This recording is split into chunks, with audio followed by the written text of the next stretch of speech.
পরিবেশ রক্ষার বার্তা নিয়ে সাইকেলে চেপে বিশ্ব ভ্রমণে বেরিয়েছেন এক যুবক। সোমবার রায়গঞ্জ শহরে এসে পৌঁছন তিনি। মুর্শিদাবাদ জেলার লালগোলার বাসিন্দা ওই যুবকের নাম প্রসেনজিৎ দাস ওরফে জোজো।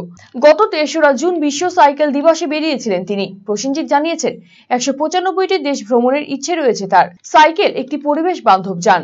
বর্তমানে ক্রমশই বিশ্ব উষ্ণায়নের মাত্রা বাড়ছে, তাই গাড়ি বা বাইকের পরিবর্তে স্বল্প দূরত্বে যাওয়ার ক্ষেত্রে সাইকেল ভ্রমণের বার্তা দিয়েছেন তিনি। একদমই তাই, সাইকেল নিয়ে বিশ্ব ভ্রমণের উদ্দেশ্যে আমি রওনা দিয়েছি।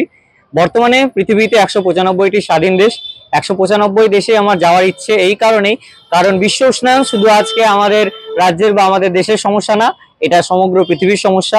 তাই পৃথিবীর সমস্ত দেশে সাইকেল নিয়ে পাড়ি দেওয়া, কারণ সাইকেল একটা পরিবেশ বান্ধব যান এবং এই সাইকেলে যে বিভিন্ন পরিবেশগত উপকারিতা, স্বাস্থ্যগত উপকারিতা, সেগুলোই মানুষের মাঝে পৌঁছে দেওয়ার আমার ইচ্ছে আছে।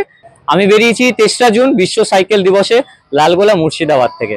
১৯৫টা দেশ ঘুরতে তো অনেক সময় লাগবে। একদমই তাই, প্রত্যেকটা দেশে যদি ১ মাস করেও ধরা যায় তাহলে ১৯৫ মাস, অর্থাৎ ১৬ বছর ৩ মাস তো অন পেপার লেগে যাচ্ছে, তার থেকেও বেশি লাগবে আশা করি।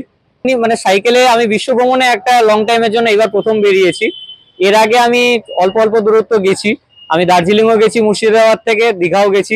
তো সেগুলো ৭ থেকে ১৫ দিনের মধ্যে ট্যুর ছিল এবং আমার গ্র্যাজুয়েশন কমপ্লিট হওয়ার পর ২০২১ সালে আমি ৮ মাসের সফরে বেরিয়েছিলাম। সেখানে আমি ভারতের ২০ রাজ্য ভ্রমণ করি এবং তার সাথে ৬ কেন্দ্রশাসিত অঞ্চল আমার ভ্রমণ করা হয়েছে। বর্তমানে আমি বিভিন্ন সোশ্যাল মিডিয়ার মাধ্যমে আমি আমার দৈনিক ব্লগ আপলোড করে থাকি। তো সেটার মাধ্যমে অল্প অল্প কিছু আসছে এখন শুরুর দিক, এবং এছাড়াও অনেক ইন্ডিভিজুয়াল স্পন্সর আছে, অনেকেই পথ চলতি মানুষ অনেক সাহায্য করে। তো সেগুলো সঞ্চয় করেই ধীরে ধীরে চলা।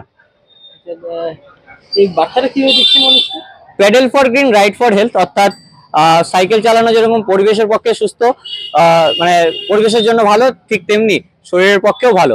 আপাতত খুব ভালো লাগছে, মানুষের সাড়া খুব ভালো পাচ্ছি।